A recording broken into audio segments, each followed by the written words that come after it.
Okay, so the setup for this one is kind of convoluted, but try and keep up. In an Outer Worlds rapid fire pew pew interview, the developer said that the game could be completed as a mass murderer man that kills everyone. This reminded me of a Fallout 4 video by Juicehead, a video in which he breaks the main quest by killing the Brotherhood's advanced recon team, which means that the Brotherhood proper never shows up in the Commonwealth. And then he kills the Railroad. Killing off these two factions before the Institute is introduced will break the main quest, as the game needs the Institute to show up to initiate the next part of the quest, but without one of the other factions, they can't be contacted. This led me down a rabbit hole of psychopath run New Vegas playthroughs. And here is the thing. You can complete New Vegas by killing everyone. However, in all the runs I saw, dialogue was initiated on several occasions. But what happens if you don't do that? What happens if you kill every NPC on site before they have an opportunity to give you a quest or lead in a quest? Can you break Fallout New Vegas by killing everyone before you have a chance to talk to them?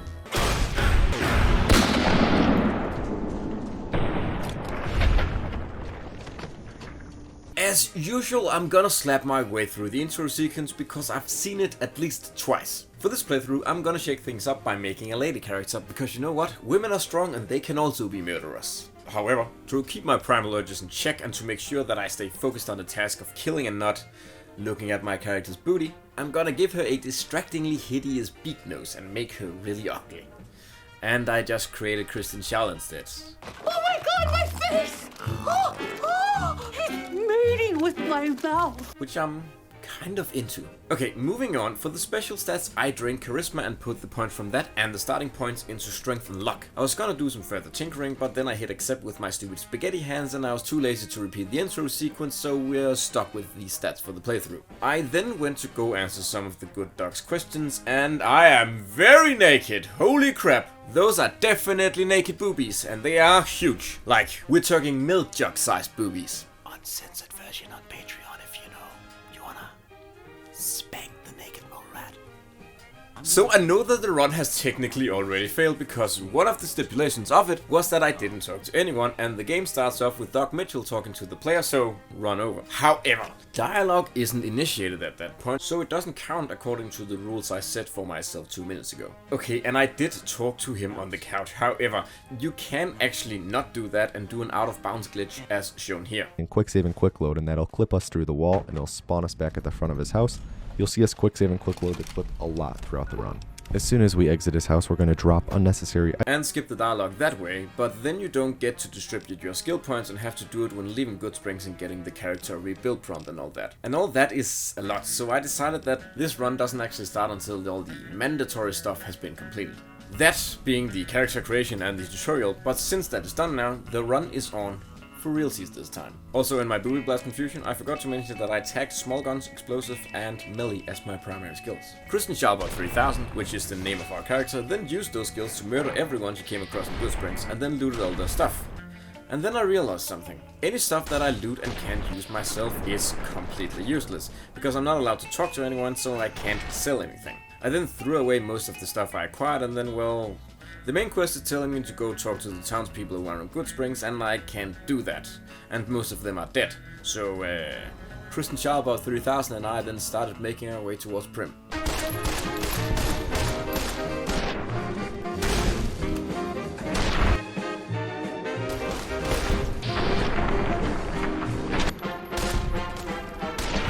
In Prim, Kristen Schaal 3000 murdered all the bad guys and then murdered the deputy. The surprising thing about this is that looting his corp revealed a note telling us to go to Nipson, which is good because we can't actually enter the Vicky and Vance casino to find any leads, as doing so will initiate dialogue upon entering. So, on to Nipson we go. In Nipson, Kristen Schaal 3000 murdered all of the Legionnaires, including my least favorite twitch, Vulpix. And then it kinda seemed like we had reached a dead end.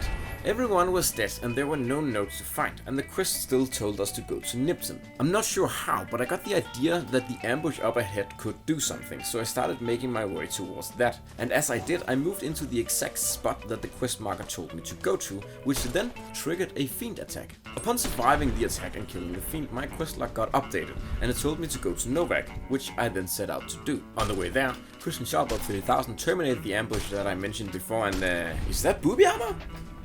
Why do I have booby armor installed? Okay, so look, I'm a sex pervert or something, but I'm not this kind of sex pervert, at least not in this instance. I'll look into removing the mod when I figure out which mod is doing it, but until then, don't judge. I really didn't mean to install the booby armor mod. This time. Anyways, back on the road, Christian Sharper 3000 murdered some people, arrived at Novak, which was sort of empty, and then got ambushed. This is honestly one of the coolest moments in any of my Fallout New Vegas playthroughs, and one of the many reasons that I enjoy this game over many of the others. The world reacts to your character and responds by creating emerging storytelling moments like this. Sorry, I accidentally started reviewing for a moment there. Back to the challenge. Christian Sharper 3000 and I survived the ambush by the good townsfolk of Novak and killed all of them. Then she killed the store owner, then she killed Victor, and during all of the massacring, she picked up a corpse note telling us to go to Boulder City. On the way there, I found out that I had accidentally picked up a star bottle cap thing when I saw in the horizon a very excited Malcolm Holmes run towards me. He wants to talk and we can't have that, so Christian Sharper 3000 shot him in the stupid face and we continued our journey towards Boulder City.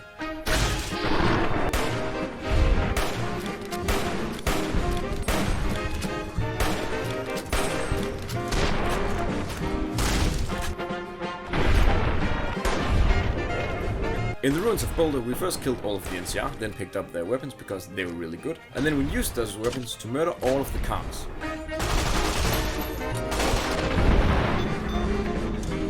On Jessup's corpse, the head Khan, we found yet another note, and then we began heading towards the strip and towards Benny. On the way there, Christian Sharper 3000 murdered some of the endangered wildlife, and then she took out an NCR camp and got some spare NCR armor to repair the one that she was already wearing. Arriving at Freeside, we stopped by Mick and Ralph as I thought murdering them and taking all their stuff would be a good idea to do before assaulting the strip. But they didn't have much there, and I can never figure out how to get into their secret thing that has all the good stuff. So we went to another location that I know definitely has some good stuff, and some real turd heads that super deserve to super die. And I'm of course talking about the Van Graffs. And now, Christian Sharper 3000 will show you, dear viewer, what I think about Gloria, or whatever the fuck her name is, and her idiot goons. Take it away, Christian Sharper 3000.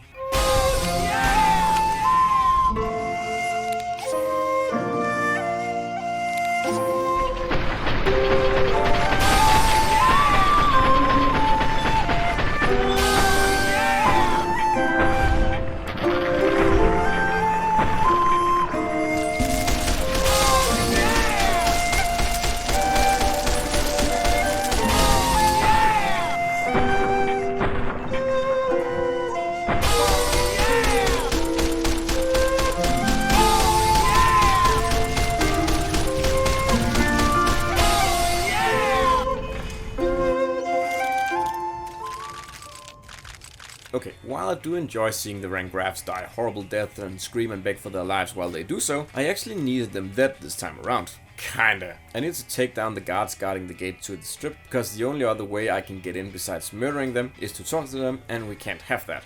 The reason I needed plasma weapons is that they are robots and plasma weapons are good against those things.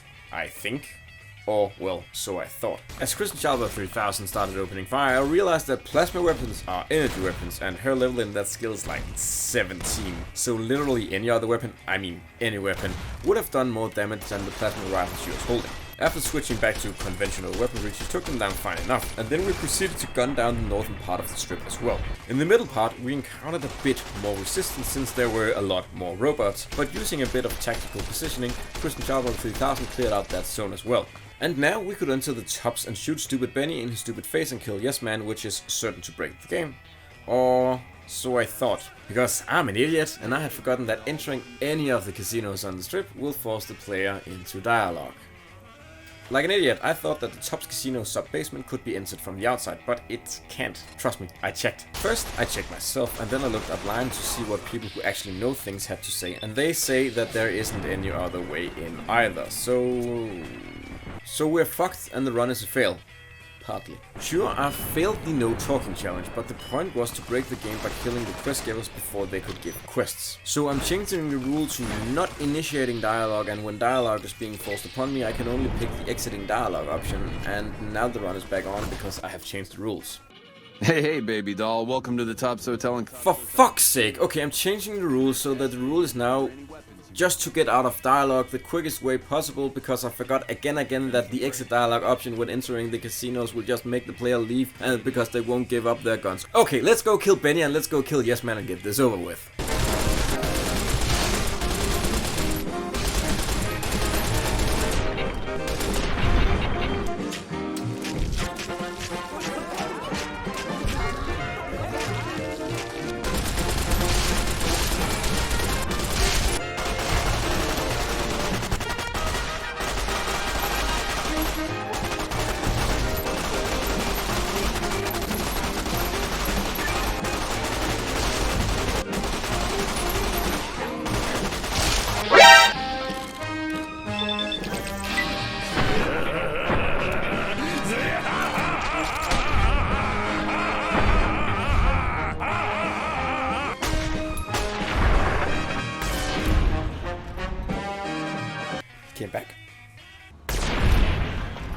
Look, I knew that he would respawn, but check this video out. It's possible to stop his cycle of reincarnation by turning him into goo. Fuck, is that video from an unpatched console version? It is. Shit. Okay, so now the run is actually over. I can kill Yes Man, but he'll just pop back into existence 5 seconds later, and the proven method for killing him obviously doesn't work. Okay, so all of this was a week ago, and I have since then been continuing the playthrough and recording it. I'm not sure why I recorded it, but I'm actually glad I did. Because the run isn't dead yet, baby! Let's get back into it. Okay, so I swallowed my mute pride, talked to Yes Man, and then I initiated his side bets. Outside the Tops Casino, I killed the volcano stand-in that greets you as you exit the casino, because you know what? Prince Valiant can't be here himself because he's lying dead on the streets of Nipton. After that, I killed Mr. House, shut up the murder since the whole no dialogue thing was out the window, then shut up the white gloves because you know that whole dialogue thing is out the window. After that, I went to go meet with the Khans and murder their sorry asses on the way there. I made the luckiest vet shot that I can ever recall making. At the Khan's camp, they were of course as useless as always. Christian Chalber 3000 murdered the guards at the armory and we took their shit, then we sniped the guards that wander about, and then we entered the Khan's meeting hall and punched everyone to death.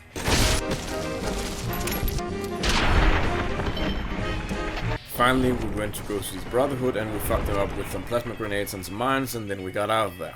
I had, during all of this, attempted to make my way into the Boomer's base a couple of times, but I had failed every time. Preparing to give it a final try, I went back to Yes Man to turn in the crystal water and maybe get some skill points and a perk that I could use to make assaulting the Boomers easier. But as I entered Stupid Benny's stupid room and made it towards Yes Man, I just got so angry at the little fucker that wouldn't let me break the game, so I pulled out a plasma rifle and then I shot him.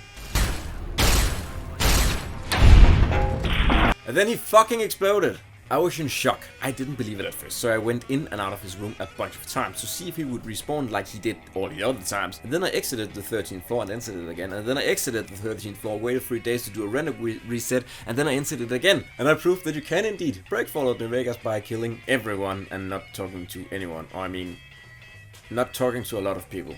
So yeah, that was a video. I do recognize that this video is very flawed in its concept and also its execution, but I thought I'd see it through to the end anyways. And I hope that you can get at least a tiny bit of enjoyment out of it. You can at least take pleasure in knowing that I suffered a lot. I do also know that the whole Fallout 4 thing is flawed. You can apparently still decode the Corsa chip and get access to the Institute by using Tinker Tom's computer. And doing it that way is actually faster and less annoying than if you deal with the railroad, so yeah. Dumb video idea, I'll do better next time. For now, let's celebrate by watching Christian Chalber 3000 murder everyone at the Atomic Wrangler to a copyright safe version of the Terminator theme. Bye bye. Bye bye.